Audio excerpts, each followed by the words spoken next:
Bi-week observations. Let's get it.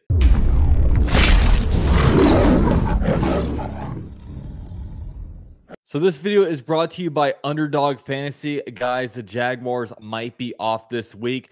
But with that said, it gives you some opportunities to go around and do some different pick'ems around the NFL. I know I went ahead and submitted my entry, so you can see that right over here. Put down $10 to win $90 for this one. So I'm really excited about that. To get in on the fun, use promo code UCFJAG. It's going to double your first deposit up to $500.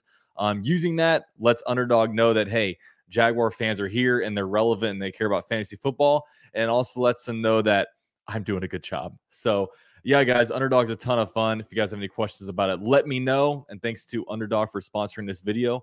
Now let's get on to this bye-week video.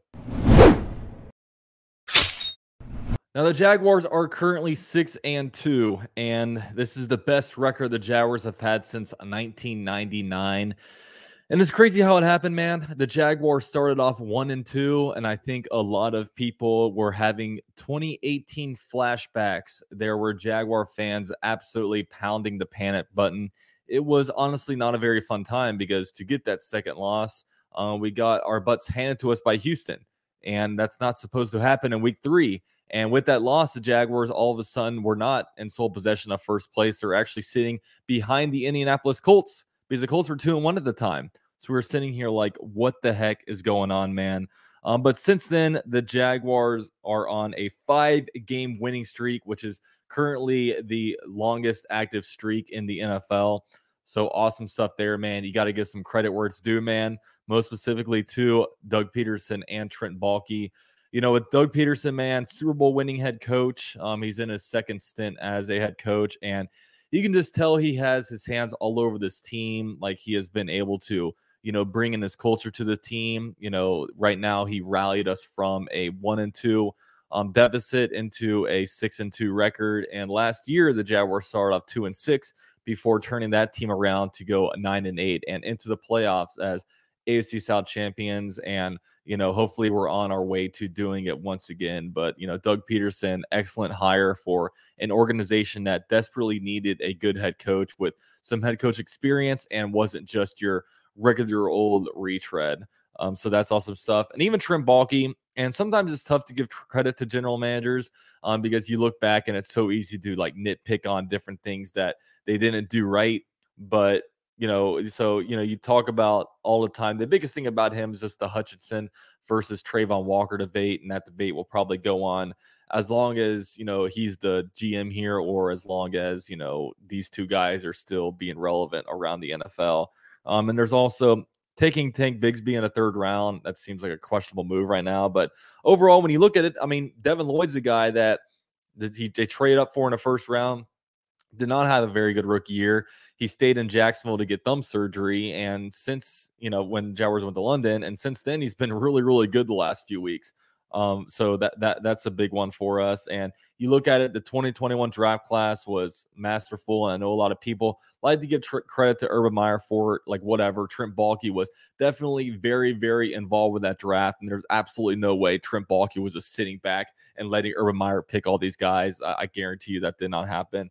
And a 2022 free agency class was also masterful. You know, you bring in guys in a 2021 draft class like Trevor Lawrence, Walker Little, Tyson Campbell, Travis Etienne, Andre Sisco. 2022 free agency, you gave Christian Kirk all that money, and he is panning out really well. You know, Evan Ingram, you know, they brought in Foye Oluokun. Just these different guys are just foundational pieces for the reason why the Jaguars are, you know, as good as they are today.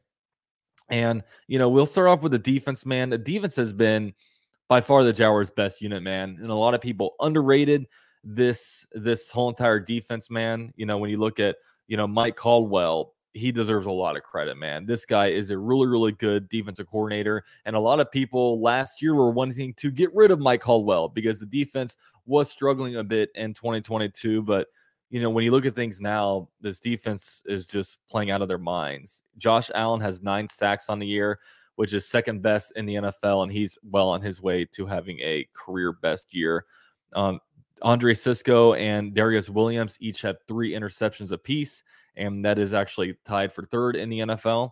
Foye Oluokun, 92 tackles on the year. That is second in the NFL. And the Jaguars right now lead the NFL in takeaways. So just all these different things stat-wise, we're getting the stats, we're getting the turnovers. You know, a bunch of individual players are playing really well. Tyson Campbell was playing really good before injury. And you even look at even the backups are doing good. You know, Chad Muma, when he was forced to be the starter in London against the Falcons and the Bills, he was playing really well. Monteric Brown, filling in for Tyson Campbell, had a game-winning pass breakup against, I think it was Michael Thomas in the end zone. And Andrew Wingard had the kind of a game-sealing interception against the Pittsburgh Steelers before, which led to all the terrible towels and throwing it on the ground. That was awesome stuff there. So it just seems like every player on the Jaguars defense is just stepping up, is taking the next step from where they were last year. It doesn't seem like there's anybody that's really like spiraling down or not playing very well. So that's something that is super awesome to see. And it feels like the Jaguars are batting, 100% in that category. Now, really going forward, you'd like to see how Trayvon Walker progresses. Trayvon Walker had a good game against the Pittsburgh Steelers, so we hope that he continues to kind of flourish into the number one player in the 2022 NFL draft. Or the 2022 NFL draft, yeah. So going forward, we'll talk about the offense, man. And the offense has been good, but it's mostly been kind of confusing and like a little bit frustrating. Now, Trevor Lawrence on the year, 1,935 passing yards, 68.3% completion percentage, 9 touchdowns to 4 interceptions. And, Trevor Lawrence just isn't putting up the big gaudy numbers that a lot of people were kind of expecting, but they are playing winning football, man. And I think a big part of the offense is that early on, the offensive line play has been just terrible. It was really, really bad. And, the interior of the offensive line was banged up. Brandon Sheriff left the first game with injury. You had left guard Ben Bart starting off the year, who was just awful and wound up actually getting cut a few days ago after the Jaguars traded for Cleveland. And, Luke Fortner was struggling a little bit.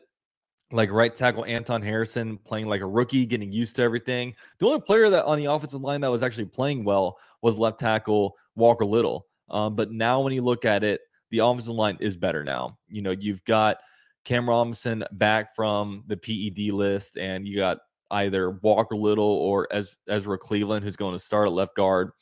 Brandon Sheriff at right guard is getting really healthy, and Anton Harrison's actually been playing really, really good the last few weeks. So that looks like a really solid first-round pick by the Jaguars. So it feels like the offensive line should only be getting better. Earlier on, it felt like we were force-feeding Ridley, and it got us really just out of our game. And they forced a lot of balls to Ridley early in that Houston Texans game, but then the game just kind of spiraled out of control. You remember that game, the first drive, Trevor Lawrence threw a dime to Ridley and he dropped it, and the Jaguars were supposed to take a lead. Instead, I think they had to punt it, and then Houston just kind of put it on us from there. And yeah, the game, I think the game was a lot worse than it should have been. It's just the game spiraled out of control and it got out of our hands. So, and then also the injury to Zay Jones also hurts us, man. Like his absence is key because he's a big like boundary guy, whether you're getting him the ball on the sidelines or, you're getting him the ball in the back of the end zone. He stretches the defense a lot. And I feel like without his presence, the Jaguars don't go to Tim Jones. The Jaguars are playing Jamal Agnew kind of out there more than they'd like to. They were playing Elijah Cooks a lot last game. That spot is basically empty without Zay Jones. The drop-off is pretty tremendous when Zay Jones isn't out there. So hopefully with him, we get him back after the bye week. Of course, he came in the Bills game and he played, got a touchdown, but he re-injured his knee and we haven't seen him since. So, we didn't really notice how important Zay Jones was until this year. But overall, ETN has been absolutely electric. 583 yards on the ground. I think that's third in the NFL. 8 touchdowns, 0 fumbles this year. And that fumble is a pretty big category because he actually had a ball security issue last year, but it looks like he's cleaned that up a bit. And 849 all-purpose yards. This guy has been an absolute beast. And, he's really playing well, and he adds another just spark to this offense. And especially the last 4 games where, last 4 games, he has 7 touchdowns. And that's tremendous stuff from him. So And like I said, Anton Harrison has been a good right tackle. Ingram has been really good at tight end this year, even though he has no touchdowns. He's been really, really good at just catching the ball, moving the chain, stuff like that. Christian Kirk, 520 yards, 3 touchdowns. He's on his way to another 1,000-yard season. So overall with this offense, the big thing is like people are expecting this offense to put up a lot bigger numbers and all this stuff. But the thing I'll say about this offense is a few good things about it. One, I feel like when the Jaguars have needed to score, they've been scoring. And those specifically came like in the Colts game when they were down 17-21, got the go-ahead touchdown, and then wound up winning that game by 10. Also, when the Jaguars were beating the Bills 18-13, and it felt like the Bills' offense was starting to get going a little bit, the Jaguars were able to score a touchdown. Against the Saints, the Jaguars scored a touchdown in the fourth quarter when it was tied 24-24. The Jaguars got the go-ahead touchdown, so that was good. And even against Pittsburgh, the Jaguars were up 17-10, but they were in a situation where it's like, all you need to do is get 3 points. And they got in the red zone and then basically kind of sat on the ball in the way. They just ran it 3 straight times. But that was one of the situations where it's like, okay, that's fine. If you kick a field goal, and I think it was going to be like 4 or 5 minutes left, you knew the Steelers weren't going to come back from 10 points, which they didn't. They took the last drive and just basically killed the clock with it. So, the Jaguars offense just hasn't been in too many circumstances where, really any circumstance besides like the Chiefs game where the Jaguars offense had the ball, 3 minutes left, needing to score, and they weren't able to do it, so that's good stuff from the offense. And we'll see if we're in situations where we need to do it, because look, at the end of last year, the Jaguars offense was doing pretty good at have to score and actually scoring. You know what I mean? So, and the consensus with the Jaguars offense is that there's a lot of room for growth with this offense. It's just, we're squeaking out wins, and the offense isn't needing to right now. They haven't been forced, okay, you guys got to score a touchdown, go score a touchdown. There has been many situations like that. And in the situations where the Jaguars offense has been put in that situation, we've been able to kind of convert. So that's good. And, we'll see if the offense can come alive after the bye week, because last year the offense just played out of their minds after the bye week. So we'll see on that. And we'll see once we get healthier. We're going to get Walker Little back. We'll get Zay Jones back. We got another addition to the offensive line. And, I think Ridley's going to get used to this offense a little more. And it feels like things are going to start to get moving. We'll see how rookies Tank Bigsby and Brenton Strange do, going forward. And overall, special teams has been pretty good. The main guy to note is Brandon McManus. I know when the Jaguars traded Riley Patterson back to the Lions, a lot of people had kind of emotional attachments to him. They all remember how fun of a year it was with him in 2022 and him kicking the game winner against the Chargers. But Brandon McManus has been money, 17 for 19 on field goals, 18 for 18 on extra points. And he was actually the AFC October Special Teams Player of the Month, as he went 12 for 12 on field goals, and he was perfect on extra points too. And, outside of that, the big thing with him is that, dude, the guy kicks touchbacks in 2 steps. With Riley Patterson, they had the option to basically return every kick that they could. But, I just like kicking touchbacks, man. I don't want to deal with, different things that happen on kickoffs and dealing with injuries or dealing with, bad coverage. So, that's my main thing.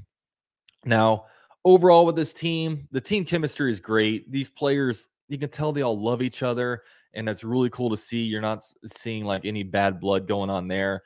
Players love playing in Jacksonville right now, which is awesome. They love playing under Doug Peterson's, culture and under Doug Peterson's leadership. The defense just needs to keep doing great things. And hopefully, with the offensive line getting better and getting more healthy, just the offense will start to get into a groove, and the offense will really start to feel themselves, and great things will happen. But, this is the best Jaguar team I've seen in my entire life. In 1999, I was 5 years old. So I didn't really know much about football back then. But right now, man, this team is built, and this team is good. As long as we stay injury free, this team is a legit threat to win a Super Bowl. And it's going to be a really, really fun November, December, January. And we're going to keep you guys locked into this channel right here, man. And it's going to be a hell of a ride. Thank you guys for watching. Please, if you enjoyed it, drop a like on your way out, and go Jags.